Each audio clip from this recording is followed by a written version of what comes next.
Welcome to the Road of Life podcast, the show for married entrepreneurs who want to build a thriving marriage and a thriving business. We're your hosts, Meredith and Craig, relationship experts and entrepreneurs ourselves.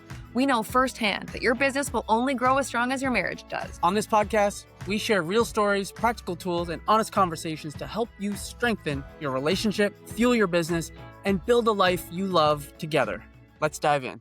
Michael Rosa is a successful operations executive, business builder, and value creator with more than 20 years track record of managing and scaling companies across multiple industries. Michael shares with us the biggest influences that shaped his mindset and business savvy, and how he's leveraged relationships and mentorship to build many successful businesses. Plus, he has some really cool stories about his grandfather. Michael Rosa, welcome to the Road of Life podcast. Oh, we're super excited you're here, Michael. Well, thanks for having me. I appreciate that. Meredith and Craig, nice to see you. And we're coming live from Road of Life Studios, right? That's what it is, Road of Life Studios. Yep. You got it. You got it. You should have that big, like MGM, you should have that big, The lion. it's a lion or something like that, that would be pretty cool. Maybe you'll come up with your own. Yeah, that's a good great point. idea. That's something we're going to put on the to-do list. That'll look good for the That'll be a 2026. high production well, value. I love yeah. it. I love it. That's right. That's right. Well, everything's a process, right? Yeah, absolutely. So Michael, talk to us a little bit about your journey, what you're up to now, and how you got here, your origin story, if you will. My origin story. Well, about 1,000 years ago, I was hatched. No, I'm only kidding. So, just some kid from Boston, man, who ended up getting mentored and became an entrepreneur and ended up running multimillion-dollar companies of my own and others. And I'm a business person, entrepreneur at heart, and I just love what I do. Currently, I'm working as a fractional executive as well as a business development coach, and I work with startups and existing businesses. And we implement systems and structures for growth and profitability. And we use a lot of strategy work, and we use a lot of, these days, we're using some AI tools for continuing education, also growth and expansion. So it's pretty cool. I kind of joke around. I wish I was born a little too soon. Because, this AI revolution that's happening, everybody's talking about AI, right? And if you're in a conversation, you don't say AI, they're like, hey, that guy doesn't know what he's talking about. But there's so many things happening in the AI world that I can't wait to see what's going to happen. I want to imagine 50 years from now, right? Yeah. What's going to happen. Right.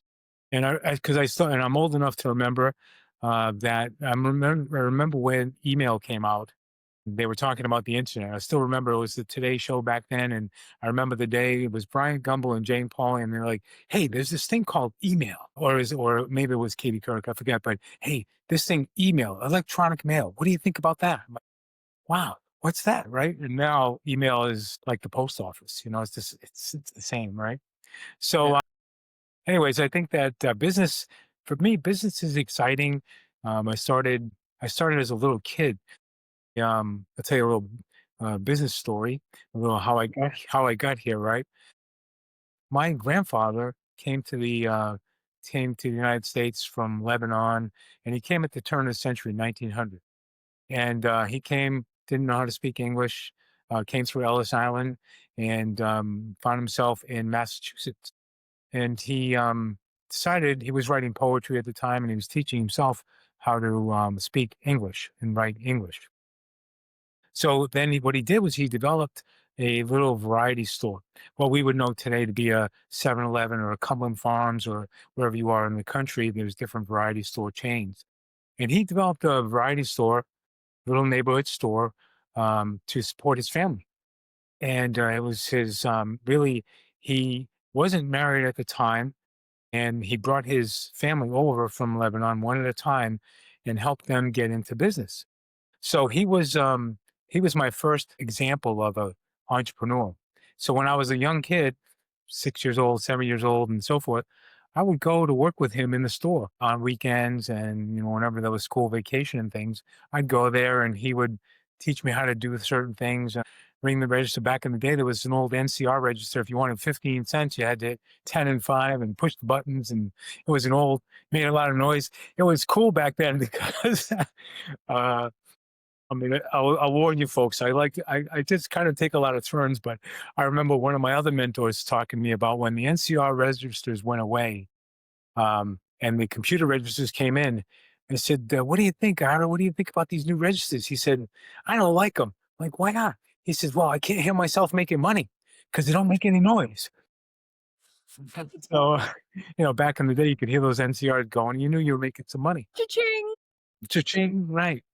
So, but my grandfather, he taught me about entrepreneurism at an early stage.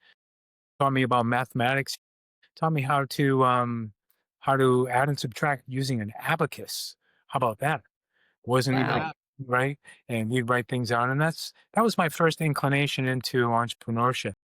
And I think that through the years, I kept working with him, and then did some odd jobs and so forth, and then got into my first work environment when I was 15 and a half years old.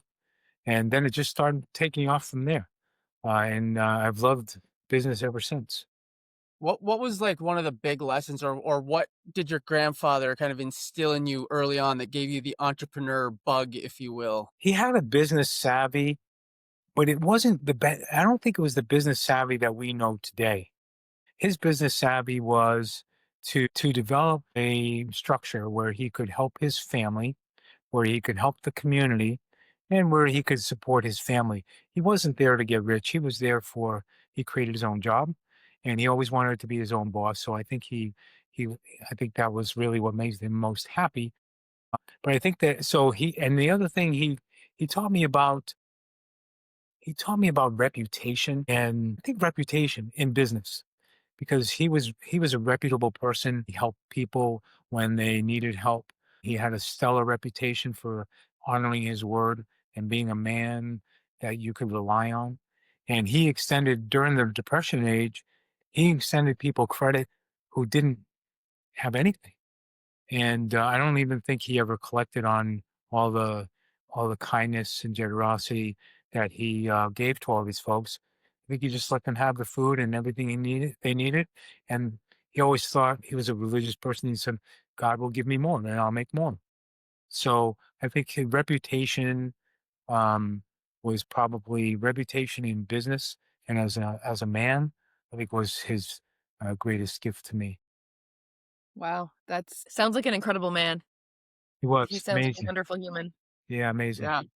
Yeah. Stand-up guy. I heard abundance in Yeah, that's what I there. heard. I heard community and wanting to just make his community better and help his fellow human. The other thing I heard you say about your grandfather is that he didn't do it to get rich. He did it to build the life that he wanted. He didn't have those aspirations of more, more, more. He just had visions of a life he wanted to create, be his own boss, create his own job, if you will, and then have the time to be with his friends and his family and to build that life. And be able to help others when they like during the depression when they needed Exactly. it without Yeah. needing it back. Yeah. Yeah, that's exactly right.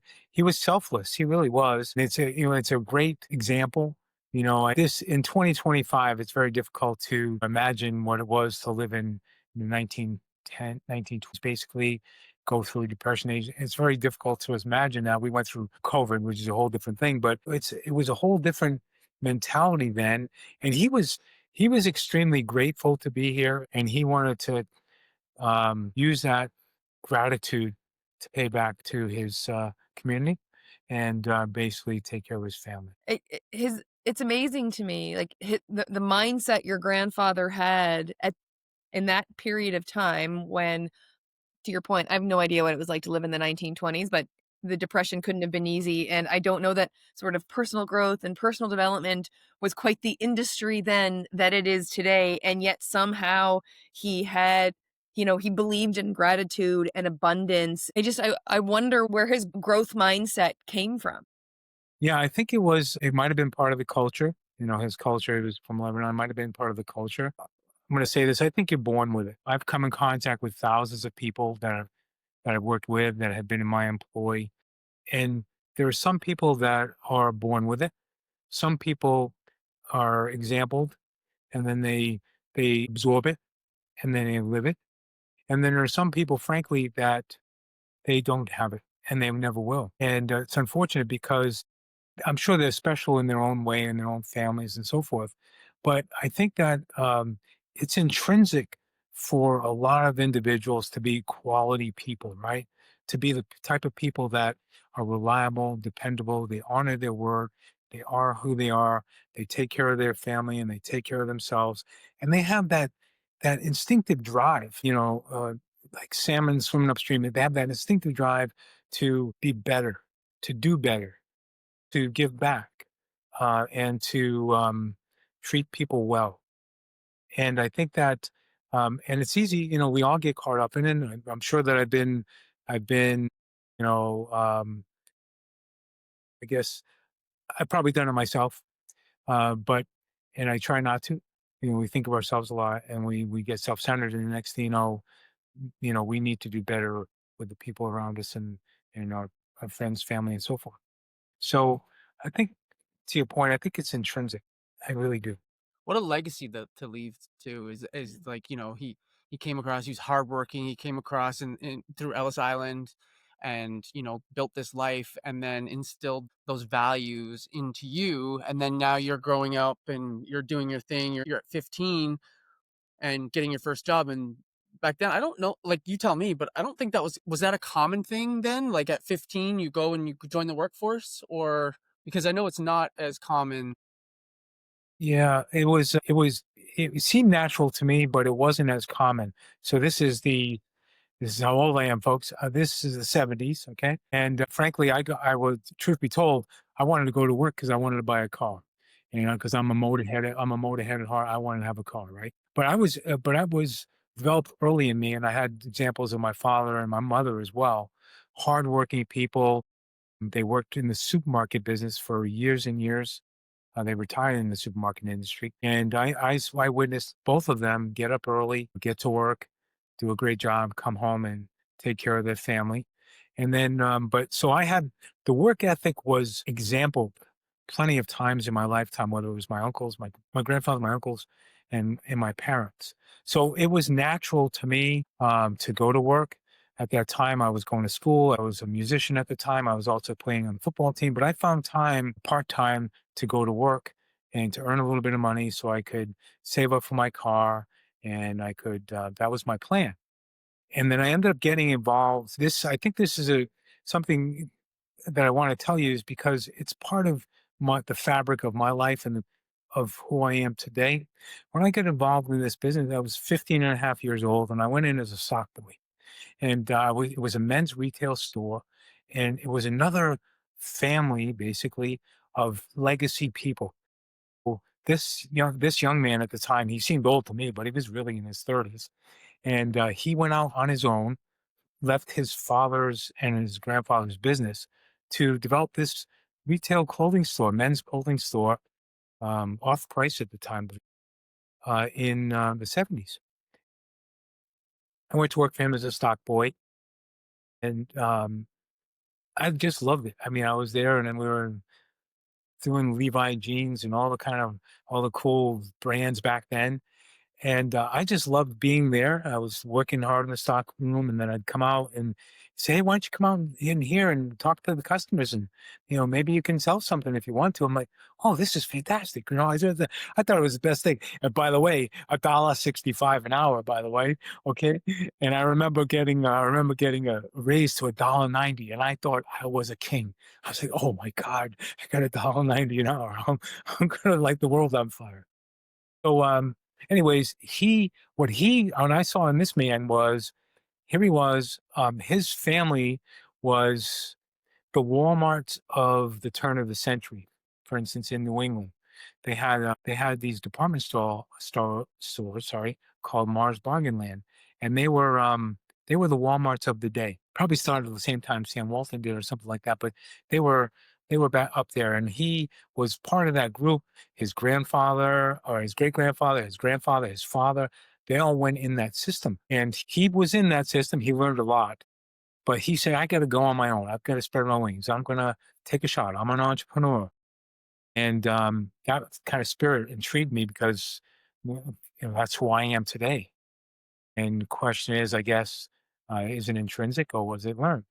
And Yeah. so I started working with him, and I was given all kinds of opportunities. I was a hustler. I when I was given a challenge, I didn't. I might have been afraid maybe, but I don't remember being afraid. I remember being excited.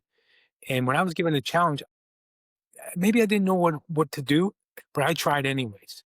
And what happened was, in doing so, I opened a lot of little doors for myself that ended up leading to a big door.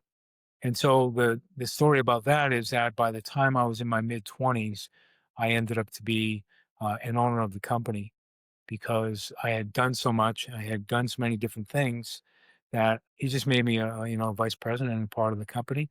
And he and I were principals of the company till we sold the company in the early 90s. So, but all the while, when challenges came up, I just said yes. You got to move over here, open the store. Yes, I'm ready. Let's do this. I'm ready. And that was a tremendous entrepreneurial lesson. And to this day, I never forget him. I called him actually. I called him maybe it was about 5 years ago. And he's much older than me, but I called him and he was so grateful and here's this man. He said, I didn't think I did enough for you. I was all these years I've been thinking I didn't do enough for you. And I said, no, I did everything for me. And the man started crying and I did too. It was just like, I was so grateful to him for showing me the examples of entrepreneurship, showing me the examples of the ups and downs of business, gave me a tremendous education. Spent most of my 20s in New York City. The chief function of for that particular company, my chief function was merchandise manager and buyer. So I spent most of my 20s in New York City on a plane, going to Chicago, going to Los Angeles, buying clothing for this multi-million-dollar company. So it was a wonderful experience.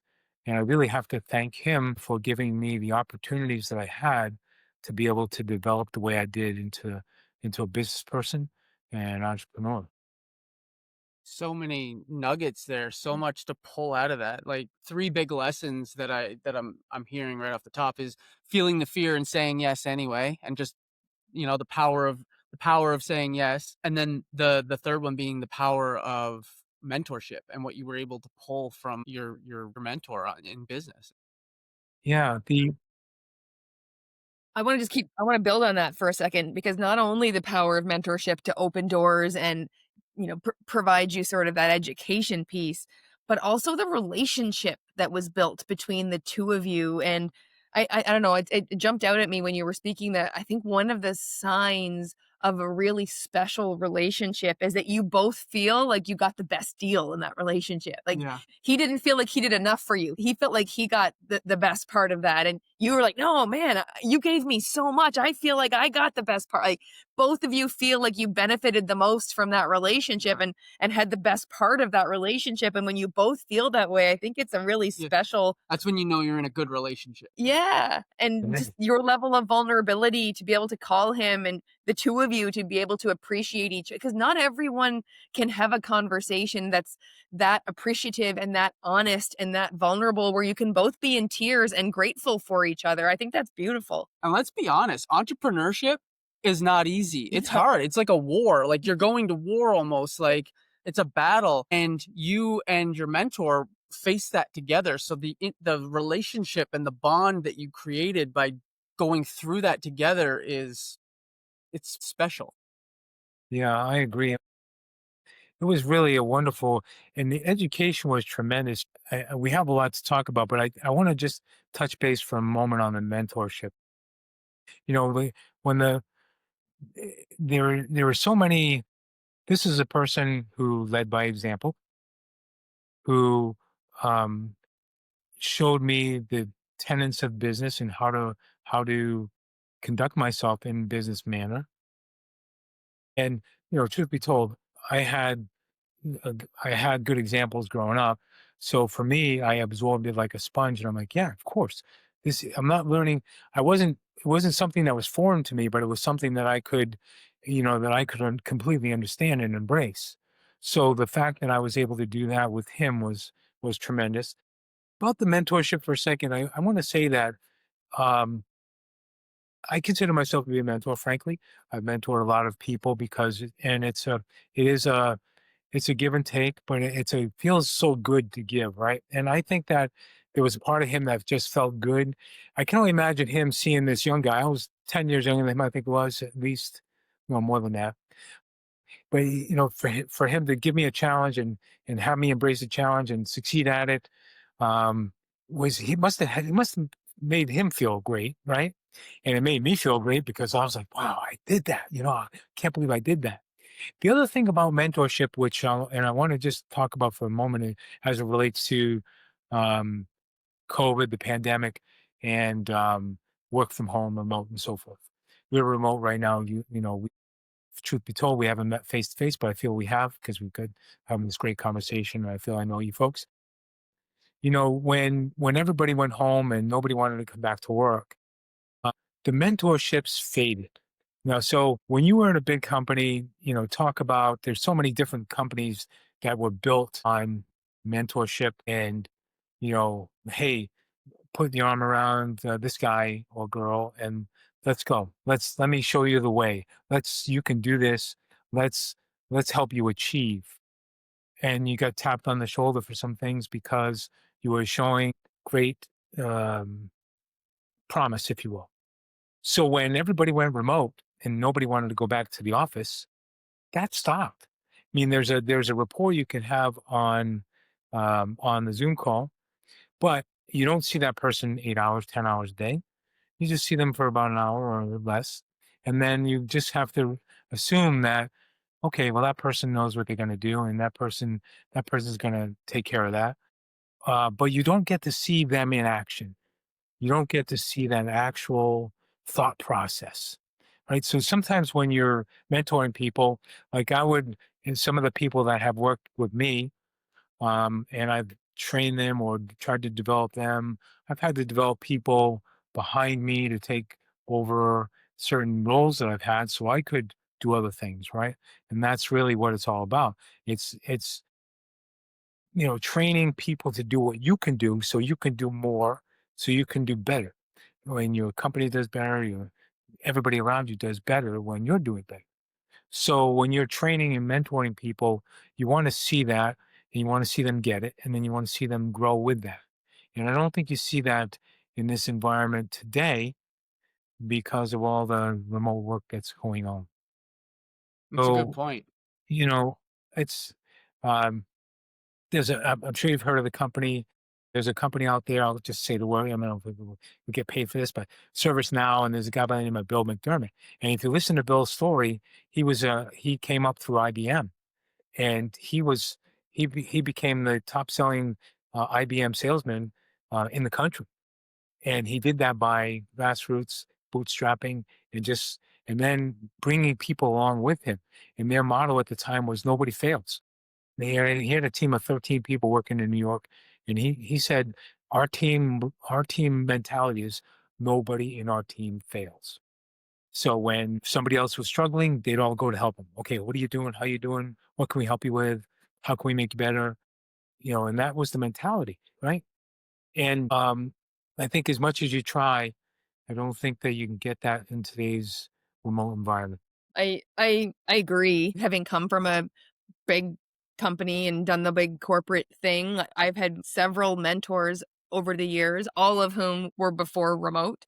Once we went remote, I didn't really have any anymore. I just that just kind of went away, and I think that's an interesting point because mentorship compresses time, right? For the mentee, you get time compressed for you because you get to see where the road is. You don't have to create, you don't have the machete going through the jungle trying to create your path. You've Right. got someone beside you saying, "Hey, no, look, walk this way because this is where the path is, and don't step in that hole. And there's a big snake over there, and here's how you navigate." So it compresses. Our friend Greg likes to say decades into days potentially if you get the right mentor doing the right things. And then from the mentor's perspective, I love your perspective on that too, because just the fulfillment and joy you get from helping someone else along, whether it's you're grooming someone to come up behind you to take over your role so you can go do something else, or you're just wanting to help someone else further their career and you can see how they could possibly do that they can't see yet because they don't have the perspective that you have. We've also both done that, mentored other people within our companies. And so I think mentorship coaching, it's such a cheat code in any aspect of your life, whether it's corporate, whether it's marriage, whether it's entrepreneurship, whether it's health, whatever the avenue is, if you've got someone who knows how to get where you want to be, leverage that person and they will feel good about helping you too. It's a symbiotic relationship. It's beautiful. I agree.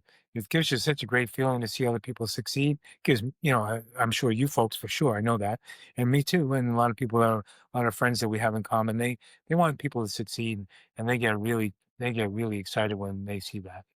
Yeah, we Yeah. get super jacked. And you're such a business expert. Like you've got the lineage, you've got the experience, the history, you've been through all of it. So talk to us a little bit about what you're doing now with you're in business and you're coaching, you're fractional CEO, but you're coaching other entrepreneurs to become successful at business. Like talk to us a little bit about that and yeah, your kind of your philosophy on that and all that. Yeah, well, I think thank you for the question. I think first of all, it comes from the desire to be mental.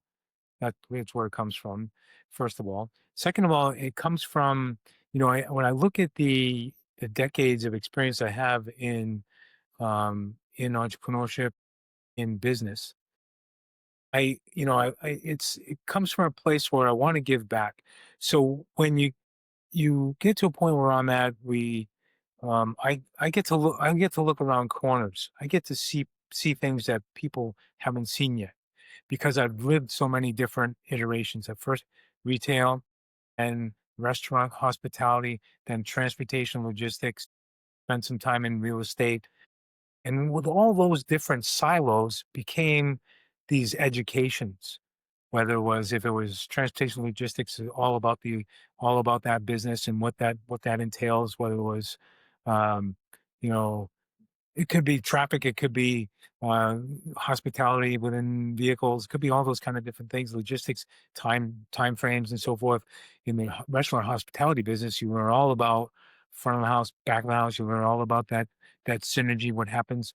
So, but in all of those, there's a financial mind that is necessary that some people don't possess. So the fortunate thing that I was able to do with those years of experience was I was able to grab onto both of those modalities, if you will, and bring them together. Because when I had that first mentorship, I learned about operations, but I also learned about finance. I also learned about how to create P&Ls, how to create balance sheets, what to do, what does this cash flow analysis look like, right? So then you go into the restaurant business, and I learned about, well, okay, the first restaurant I took over was failing because it didn't have great food, but it didn't have the operations and it didn't have the financial mindset to make all of that work. And so on and so forth. So my role right now is what I'm working with my clients is that you've got a lot of people out there that they want to be an entrepreneur. And possibly some of these folks are working in companies like you did, like I did, and they're like, I think I can do better on my own. I have an idea. I can make an impact. There's for a lot of different reasons why people set off sail on their own. Most of them have an idea and they want to put that idea to market. But what happens is, and trust me, for the record, I've had my failures. And therein lies another superpower. Okay, because the failures that I've had, I've learned some valuable lessons from those failures. And those are lessons I can teach to people as I'm coaching them, and we're coming up with, strategies on what to do.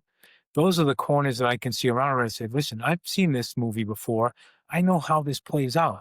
So here's what I want you to avoid. And if I see them going down that particular path, I'll step in and say, no, I'm sorry, but this is what's going to happen if you do X, Y, Z.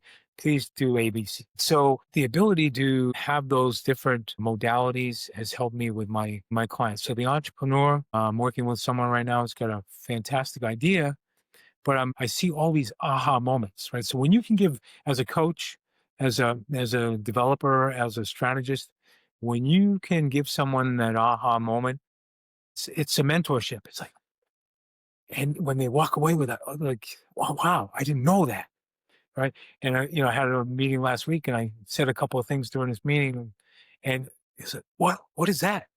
What do you mean? What is that? I never heard of that, right? So that makes me feel great, not because not because I feel better. I feel fulfilled. okay, I just brought value, right, to this, to this person. What's my unique value proposition? That's what I want to go into every coaching meeting with, every business that I try and help with, is what's my unique value proposition? What can I bring to the table? Let's face it. There are I've been in a lot of mastermind groups like you are, and you see this coach and lifestyle coach. I'm a health fitness coach. I'm, mindset coach. So you got all these coaches, and when you become a coach, you see all the other coaches, right? It's like you buy a red car, you see all the red cars. So it's like you see them everywhere, right? So how do we differentiate ourselves as coaches to bring special value, to bring unique perspectives and unique values to the clients? Mhm. So I think it's kind of a long-winded answer, Craig, but um, that's what I'm doing now. Mhm. I'm bringing my silos with me. I'm bringing my baggage, good and bad, and I'm trying to guide people to fulfill their dream. It's a Entrepreneurship is a dream, right? So, and there's been some phenomenal. I mean, also a student of business history, right? I geek out on those history channels about Ford and Edison and all these different people all the way up through Jobs and Bezos, right? You got all these different companies and you say, wow, I didn't know that, right? Procter and Gamble, who are they?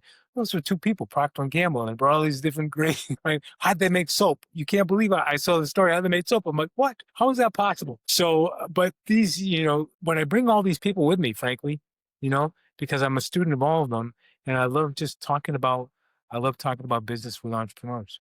And it's such a good point because it's not only just your experience and that you like when you go into a coaching relationship with someone, you're not just bringing the stuff that you've done. You're bringing the lessons you've learned, the books you've read, the podcasts you've listened to, the all the Conversations knowledge, the you've had. conversations, all the Mhm. things that you've done over the course of your life.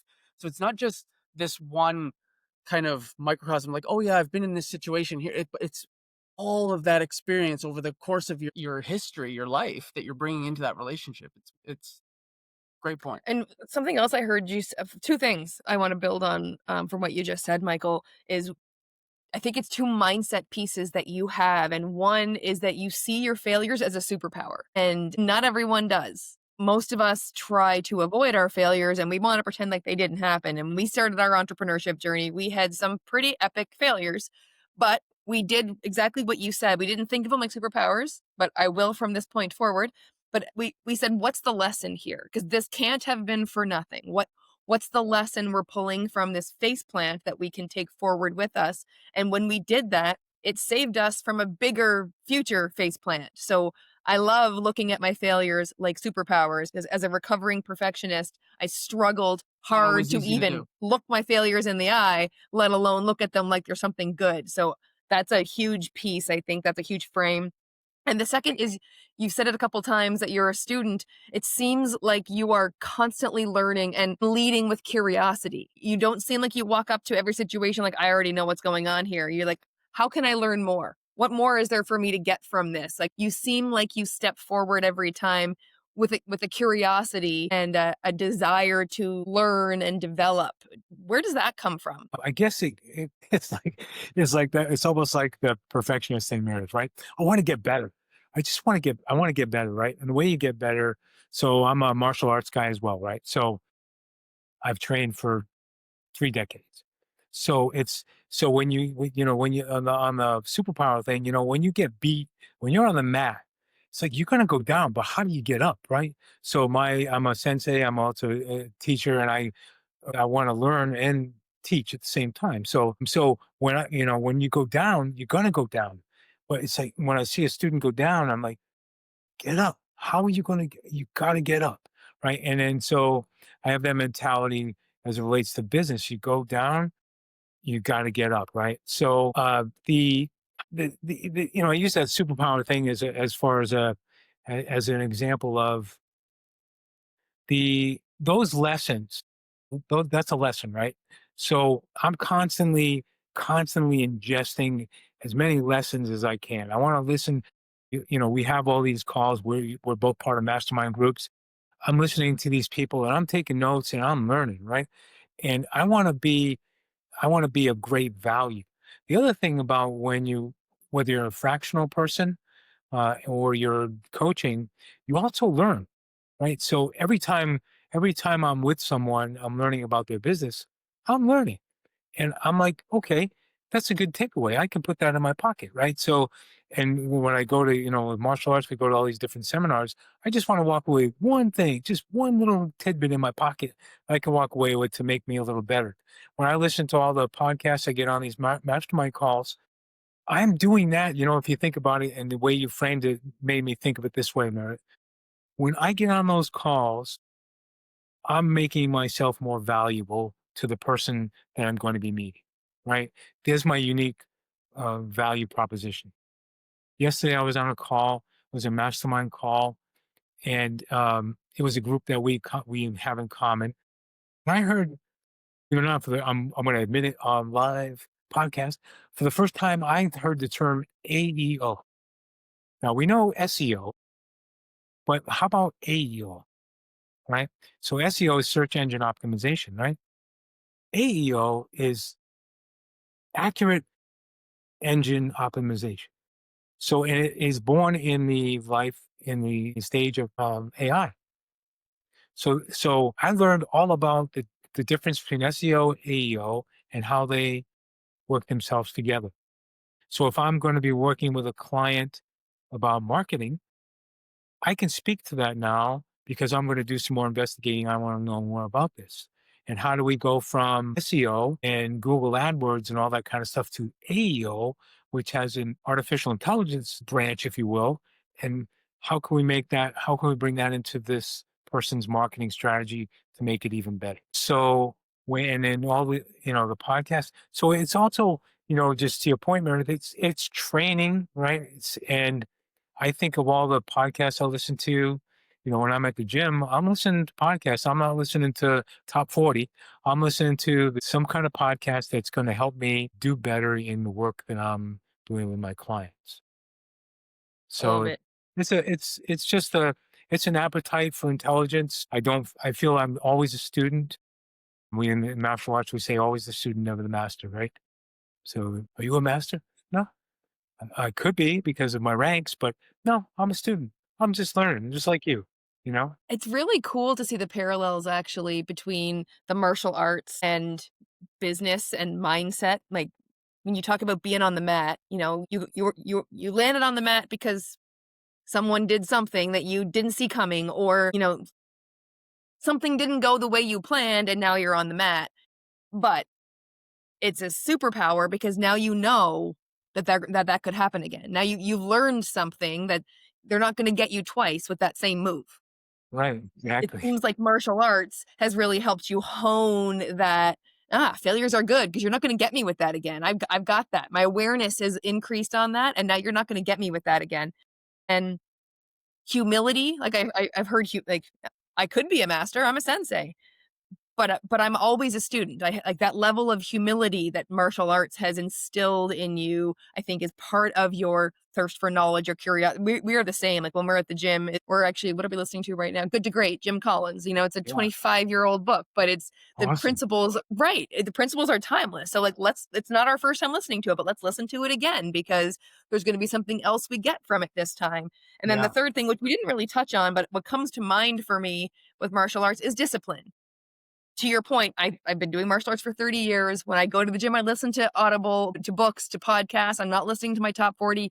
You also have it appears from my perspective outside looking in, a high level of discipline. And those three pieces, that failures as superpowers, the humility that leads to the learning and curiosity, and the discipline, are really cheat codes in life that you've applied to life that you've gotten from martial arts, which I think is really cool. And one other thing that you said around, you're always learning, like you're always trying to raise your awareness from your clients, from the different opportunities that you have. It just reminds me of what you were saying the other day. We just finished recording a podcast on gratitude that's going to drop. And we talked about being grateful of learning. We learn from every single one of our clients. We learn in the mastermind that we run every single week. Like when you're open to it, when you're leading with curiosity and you're open to learning, there's something for you to learn everywhere. Everywhere. Where it's amazing. And it just, I guess it just makes me feel good. There's no better way to articulate it. Just makes me feel good. Not because I want to be a know-it-all, because I love being a resource, right, for people. And then, if they got a question or, I've done a half dozen startups in businesses that I knew nothing about. But after I did those businesses with those folks, I helped them with their businesses. I learned, right? And I learned those businesses for a finite period of time, but I did learn. But the other thing I would like to say just about, you talk about discipline, right? All right. And so I think that my grandfather was an incredible example of discipline. And some of my other mentors, the same thing, just incredible discipline. And, I've been going to the gym for 40 years. Okay. I don't even think twice. First thing out of I open my eyes, make my bed, put my gym clothes on, I'm going to the gym, right? Just sets my day off. No matter how I'm feeling, no matter what's going on, I lived in Massachusetts for 50 years. I wake up to a snowstorm. I'm going to the gym. I'm going. And because the minute you do that, you honor your word to yourself, right? So I'm a big, honor your word guy. Okay. My character means everything to me. My reputation means everything to me. I tell the truth. When I tell the truth, I can put my head on the pillow. They say, the truth is a soft pillow. Okay. When you tell the truth and you honor your word, you can put your head on the pillow at night and not worry about a thing. Right. But I want to talk about discipline from a little different angle. If you give me a little uh, latitude, if you will, it's about planning. So, and I'll use your martial arts thing example as well. So you get hit, you go down, right? What do? You learn from that. You're down on the ground. You're gonna get up. You learn. If you get hit a couple of times, you're gonna maybe change your plan, or you didn't learn enough. You didn't learn well enough. So you got to learn some more. So, and I'm going to switch it up to business plan. Okay, what's your plan? So I've been doing some reels, and I did a reel on LinkedIn. I did a little series on business planning and so forth on LinkedIn. And one of my titles was "What's your plan?" So the other part that the entrepreneurs, I'll call them wannabes, but I say that respectfully because they want to be an entrepreneur. They don't have the business plan. They don't have that savvy. They can go, I remember when I did my first business plan back in the day, I went to the SBA and I spent some time there and I learned from some people at the SBA. I don't even know if they have the SBA anymore, but they do, but I learned how to develop plans and so forth. And now in the age of AI, you can spit out a business plan in, 5 minutes. However, do you understand those words? Do you understand them? It's like they gave you a calculator in school, but you couldn't use a calculator unless you understood how to get the equation. In what I do as well, to Craig, to your question, was like, what I do is I bring that business plan, discipline, mentality into play as well for the entrepreneur. So I want to see what your business plan is. When I'm working with somebody, I say, "Do you have your business plan?" "Well, not really." "Okay, well, that's where we're going to start. I know you got some great ideas and you're going to create the next Apple computer, but you don't have your plan. So let's start there. And let's build a business plan that is achievable." I could give you that smart acronym, but I'm not going to do it. I'm just going to say, is it achievable? Is it attainable? Is there a right timeline to it? And at the end, will you be happy with that plan? And will it have succeeded in giving you what you want? And I also am firm believer in ironclad balance sheets. So there's a lot of companies that, a lot of people that, entrepreneurial people that they take on all kinds of debt, but they just don't understand how it's going to get paid back. So that's for maybe a bigger company, maybe a bigger situation. Most of the companies I work with are from 1 million to 20 million, or let's say 0 to 20 million, maybe. And I enjoy working in that space because the big companies, although I could bring value, they're just they have their own, whether it's a shareholder or whatever, they've got their boards they have to answer to. But the smaller group of people, the 0 to 20 million people, they have a mission. They have a mission to create their business for themselves, to create work for other people, to bring something to their communities or to bring value. So I want to work with those people. Those people excite me. And, but I want their plan. And if they don't have one, I'm going to help them get one. And then once we have that, then we'll start talking. Right. You bring the discipline. That's Discipline discipline. the plan. That's the discipline, right? You can have all of these beautiful ideas and it's going to be magical, but do you have the You need plan? the process. Yeah, the process, right? Do you have the process? And if that person's listening right now and they don't have that plan and they need a little help with accountability and discipline and they want to find Michael, how do they reach you? How do they find you? Well, they can go to my website, get a website. The website is mjr-advisors.com. And I'm also on LinkedIn. You can find me, Michael Rosa, on LinkedIn. Pretty good presence there. Those are the two best ways. You can schedule a call with me on my website, or you can reach out to me on LinkedIn and message me there, and we can set up a call. And that's how it mostly works, Craig. I do a lot of work from referrals. A lot of people refer me to their people, and then we get clients that way. And the same thing here, just like you folks, you're master connectors. And that's what we do, right? We give back, we connect, and we like to give people opportunities to meet other people, like-minded people that can give back as well, right? Absolutely. So yeah, if you're someone out there who's, you've got the idea, the execution needs some help. We've got a guy. We've got an expert. We've got a guy. We've got a guy. In Massachusetts. Well, he's from Massachusetts. He's not there now. He's in Florida. You can't. You can't take Boston out of the Bostonian. You just can't. Yeah. You can probably tell by my accent. I still park the car. I still get coffee. I get all this stuff. The faster I talk, the louder I talk, it comes out. And I'm always gonna be a Massachusetts Bostonian. Boston guy. You're just parking your car in Jacksonville now. Yeah, parking the car in Jacksonville. Right. Exactly. I love it. We'll include all your links below, Michael. Yeah, thank you. I greatly appreciate it. It's such a pleasure knowing you too. I've just known you for a short period of time, but I know we're going to be fast friends.